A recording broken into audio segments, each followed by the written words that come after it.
Hey, hola a todos, yo soy Marco y aquí estamos con una nueva comparativa sonido, esta vez el Truthear Zero Crinacle Crinacle sin quemar y quemados, bueno, ya sabéis. Os recomiendo usar auriculares lo más equilibrado posible y un DAC también lo más equilibrado posible para que no colore la grabación original.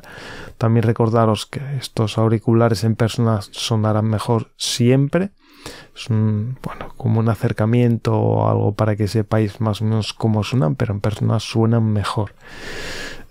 Pues nada, deciros que para mí no hay cambio ninguno, yo no he notado ningún tipo de cambio entre los quemados y sin quemar.